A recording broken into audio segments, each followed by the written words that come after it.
बात करें बाबर आजम की तो उनकी जो नेट वर्थ है जिसमें वो सेल आउट हुए हैं वो 1 करोड़ है। इंडियन एक फीमेल है, उनका कंपैरिजन करें तो वो 4 करोड़ के अंदर सेल आउट हुई है। मतलब एक फीमेल और बाबर आजम, क्या मतलब कि 1 करोड़ बस, इससे ज़्यादा वर्थ नहीं हो सकती हमारे प्लेयर्स की? हो सकती है, तो क्यों नहीं होती?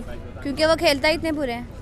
वो कभी कभी कभी तो सेंचुरी कर देंगे, कभी तो वो 25 पे आके ही आउट। उनसे हमारी उम्मीदें होती हैं कि खेलेंगे 25 22 हो गए। आपकी उम्मीदें किस से होती हैं? मेरी बाबर आजम से है, उसके अलावा रिजवान से है, मतलब दिली उम्मीदें हैं। अच्छा, लेकिन जो फीमेल की मैंने बात की उसकी वर्थ 4 करोड़ बनी है, मतलब कि 3 गुना अच्छा, ज़्यादा है। आप ये कहना चाह रही जो फीमेल बैट्समैन है, ऐसे बोलो ना। बिल्कुल फीमेल बैट्समैन है, मुझे कैसे समझ आएगी? फीमेल बैट्समैन है, उनकी इतनी ज़्यादा वर्थ बन गई, उतनी कह लें कि उनको इतनी इंपॉर्टेंस दी जा रही है और इंडिया फीमेल्स को काफ़ी सपोर्ट भी कर रहा है। हमारे यहाँ पर फीमेल्स को सपोर्ट नहीं किया जरा ना, उनकी नेट वर्थ इतनी शो की जाती है। वो इसलिए ही हो रही है क्योंकि लड़के तो पहले से खेल रहे हैं, लड़कियां अब ज्यादा आई हैं इस फील्ड में ना। पहले नहीं आती थी, पहले हिचक जाती थी, अब ज्यादा आ रही हैं, तो इसलिए शायद मे भी हो जाए कुछ, इंशाल्लाह हो जाएगा आगे। क्या पता वो देखेंगे ना वहाँ पे कि मतलब इंडिया बहुत ज़्यादा मतलब फीमेल्स को कर करके उन्होंने कहाँ तक ले आया है, तो मेरे ख्याल से उनको देख के सीख के कुछ हाँ पाकिस्तान भी तरक्की कर ही जाए। पाकिस्तान किस किस से सीखे? पाकिस्तान सबसे सीखेगा, करेगा कुछ भी नहीं, देखेगा लेकिन करेगा कुछ भी नहीं। यही तो पॉइंट की बात है कि देख हम सब कुछ है लेकिन कर कुछ नहीं ना रहे। यही तो बस वो कहते हैं कि हमने एक ही बार ब्लास्ट मारा और ऐसा ब्लास्ट मारा या तो ऊपर जाएंगे या तो हम नीचे ही आएंगे। बाबर आजम ऐसे ओपनर है हमारी क्रिकेट के एंड सारे कहते हैं कि पर्सनालिटी अच्छी है। हाँ होगी, हम इंटरेस्टेड नहीं लेते। तो शादी भी हो गई उसकी, क्या हो गया, जान छोड़ दो उसकी। अच्छा, जितनी नेटवर्थ अगर हम बुमराह की, सचिन तेंदुलकर की और MS धोनी की बात करें ना, तो उतनी नेटवर्थ हमारी PCB की बन रही है, पाकिस्तान क्रिकेट बोर्ड अकेडमी की। तो मतलब हालात देखें, हमारे यहाँ पर भी हम पीछे हैं। तो पाकिस्तान अब हर मामले में पीछे होगा, किसी भी मांगने में भी ना पीछे ही होगा, नहीं बल्कि मांगने में आगे है, उसमें फर्स्ट नंबर पर है। बाकी हालात पाकिस्तान हमेशा आपको पीछे ही नजर आएगा। इंडिया अपनी एक वुमेन प्रीमियर लीग से पूरा पाकिस्तान खरीद सकता है, कर्जा उतार देगा। हम खुद एक स्पोर्ट्स गर्ल्स हैं, ठीक है, लेकिन यहाँ पे कोई वैल्यू नहीं है, ठीक है, स्पोर्ट्स गर्ल्स की ना स्पोर्ट्स की कोई वैल्यू सही है। अभी मैं न्यूज़ देख रही थी, ये देखें इंडिया में लड़कियाँ कितनी महंगी बिक रही हैं, ठीक है। IPL का जितना बजट होता है ना उतना तो मेरे ख्याल से पाकिस्तान का बजट नहीं होगा। पाकिस्तानी वुमेन का आपको पता स्पॉन्सर कौन है? मेन डेयरी मिल्क, और जो मेरा छोटा भतीजा खाता हो चॉकलेट। मैं खुद स्पोर्ट खेलती हूँ, यहाँ पे मुझे कोई मतलब मौका ही नहीं मिला अपना हुनर दिखाने का। अगर मैं इंडिया में होती तो वो वहाँ पे, आज मैं यहाँ पे नहीं, पता नहीं कहाँ पे होती। सबसे उनका जो सस्ता खिलाड़ी बिका वो 80 लाख में, और सबसे आपका महंगा 80 लाख में। उनका 80 लाख इंडियंस है और आपका 80 लाख पाकिस्तानी है। आप कंपैरिजन कर रहे हो। और भाई जितने में आपका पूरा PSL होता है इतने में इंडिया एक पूरा ओवर मैच दिखाता है। स्ट्रॉन्ग, चाहे वो मेल है फीमेल है, वुमेन खेलती है वहाँ पे। देख आप स्टैंडर्ड चेक करें, उन्होंने वुमेन IPL शुरू करा दी है। यहाँ पे हमारा PSL नहीं कम्पीट कर पा रहा, और ऑब्वियसली बड़ी जेन्युइन सी बात है, वुमेन IPL बहुत आगे है। जहाँ पे भी इंडिया का नाम आता है ना, वहाँ पर आपको पता ही है कि भाई वहाँ पर तरक्की नजर आती है, वहाँ पर प्लेयर नजर आते हैं। वुमेन IPL इंडिया का ज़्यादा स्ट्रॉन्ग है या फिर पाकिस्तान का PSL? वुमेन IPL इंडिया का जी। आपके लिहाज से वुमेन ओ भाई, आप उन पूरे PSL को उठाएं, आप उनकी वुमेन की एक लड़की की एक पोस्ट के पे भाई कंपैरिजन कर सकते हैं। आप किससे कंपैरिजन कर रहे हो? अच्छा, इंडिया जो है वो अपनी स्पोर्ट पे पैसा लगाते हैं और जो हमारे पाकिस्तानी वो कहीं पे भी नहीं लगाते, वो अपनी जेब में रखते हैं। 3500 के 3600 करोड़ रुपए के बिके हैं, और पाकिस्तान के आप मेन PSL के राइट्स ले, वो किसी कार्य के नहीं है। वो सिर्फ आप जियो सुपर या एयरवाइज ऐप पे देखते हो। मतलब कि आप IPL को कम्पीट करो PSL के साथ। IPL बहुत आगे है भाई। IPL ने वुमेन IPL अब प्लेयर डेवलप करेगी, प्लेयर अच्छे लेकर आएगी, जो कि वो इंडियन वुमेन टीम को बड़ा फायदा होगा। वुमेन IPL जो इंडिया का यहाँ पर आके इंडिया की औरतें खेल रही हैं, मतलब है कि वो ऐसा परफॉर्म कर रही है जैसे वो पाकिस्तान के बड़े बड़े प्लेयर नहीं परफॉर्म करते यार। इतना बड़ा यानी कि वो उन्होंने यानी कि वो कहते हैं ना कि एक उनको प्लेटफॉर्म अवेलेबल कर दिया जहाँ पर इंडिया की लेडीज आती है, औरतें आती हैं, खेलती है, परफॉर्म करती है और अपने इंडिया का नाम रोशन करती है। IPL का जितना बजट होता है ना उतना तो मेरे ख्याल से पाकिस्तान का बजट नहीं होगा। इतनी अखीर IPL लीग कराती है, इतना मैसिव अपने प्लेयर्स को पे करती है ताकि उनको ना मजीद जाके कहीं क्रिकेट ना खेलनी पड़े।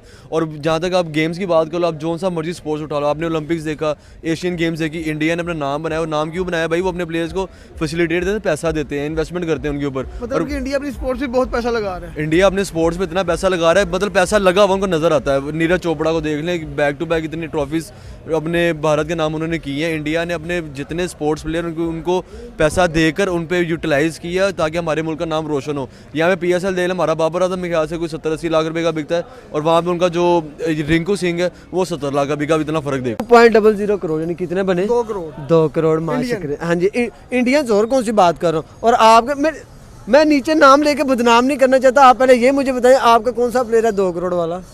सर हमारे पास 2 करोड़ प्लेयर तो शायद हैं, पर पैसे देने का कहाँ नहीं है है। वो आटे की कमी, आटे आपको खाया नहीं जा रहा। मैं वाहद पाकिस्तान हूँ जिसका पाकिस्तान में रहने का दिल नहीं करता, और मेरे कुछ 70 कज़न होंगे वो भी नहीं रहना चाहते, मुझे आज भेज दो।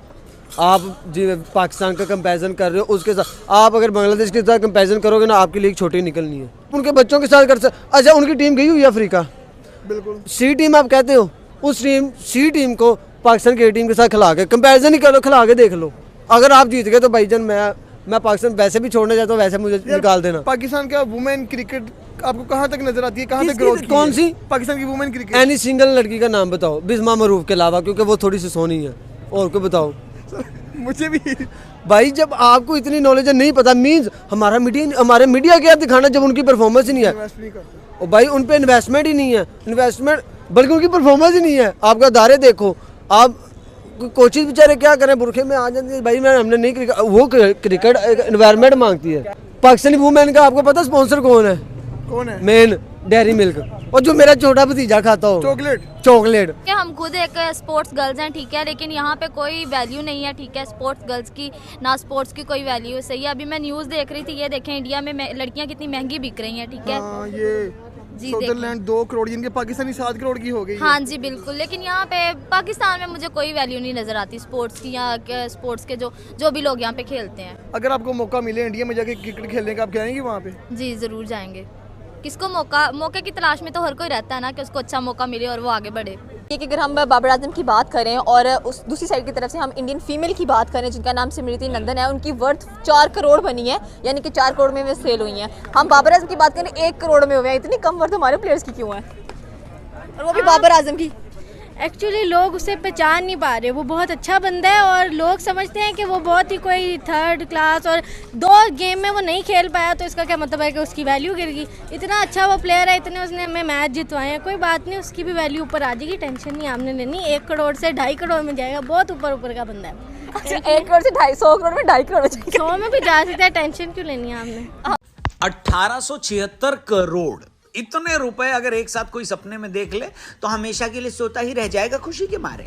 तो भाइयों सीधा आते हैं आज के वीडियो के मेन मुद्दे पर, जिसमें हम बात करेंगे बोर्ड की बैलेंस शीट की, जिसमें कमाई के खाने में जो अमाउंट लिखा है वो अमाउंट नहीं है, वो mega ultra pro max amount है 1876 करोड़। और ये भी जानेंगे कि कैसे शुरू हुई थी बीसीसीआई 1928 में, और बीसीसीआई कैसे 1990 से 2000 तक बीसीसीआई ने भारतीय क्रिकेट को पंख लगाए, और कैसे आज ये बोर्ड कमा रहा है ऑस्ट्रेलिया जैसे क्रिकेट बोर्ड से 28 गुना ज्यादा पैसा। और सबसे बड़ी बात ये कि इतना सारा पैसा खर्चा कैसे होता है। कई लोग भारतीय क्रिकेट को नोट छापने की मशीन भी बुलाते हैं, और हो भी क्यों ना, बोर्ड जो कमाती है इतना हजार करोड़ रुपए धन है कि नहीं, उसकी तो विश्व भर में जय होगी।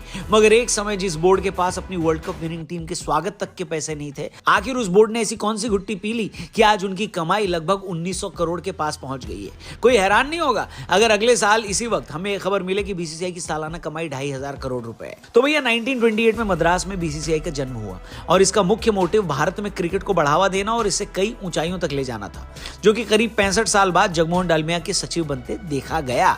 डालमिया ने क्रिकेट में पैसा लाना शुरू किया और भारत में क्रिकेट का स्तर तेजी से उठने लगा। उसी दौरान भारत को सचिन, सौरभ द्रविड़ जैसे युवा खिलाड़ी मिले जो जेन नेक्स्ट का टैग लिए भारतीय क्रिकेट को आगे लेकर बढ़े।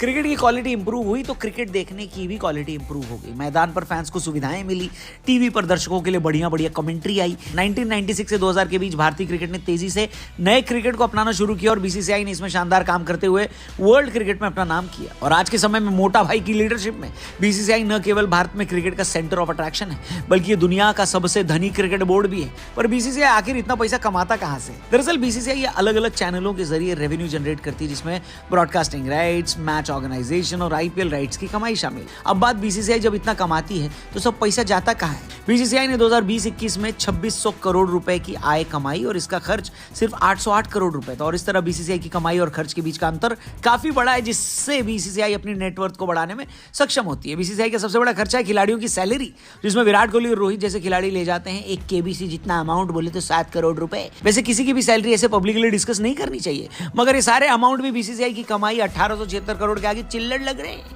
भारतीय क्रिकेट कंट्रोल बोर्ड यानी बीसीसीआई को यूं ही दुनिया का सबसे अमीर बोर्ड का दर्जा नहीं मिला है। बीसीसीआई लगातार भारत में हो रहे क्रिकेट, आईपीएल, महिला प्रीमियर लीग आदि टूर्नामेंट से अच्छा खासा पैसा कमाती है। वहीं हर 2-3 साल के गैप पर बीसीसीआई कोई ना कोई आईसीसी टूर्नामेंट भी होस्ट करती है। तो कितनी है बीसीसीआई की नेटवर्थ? ऑस्ट्रेलिया से 28 गुना ज्यादा। रिपोर्ट्स के मुताबिक बीसीसीआई की नेटवर्थ 18,700 करोड़ रुपए। वहीं क्रिकेट ऑस्ट्रेलिया की नेटवर्थ क्रिकबज़ के मुताबिक 660 करोड़ रुपए। तो हुआ ना ऑलमोस्ट 28 गुना ज्यादा।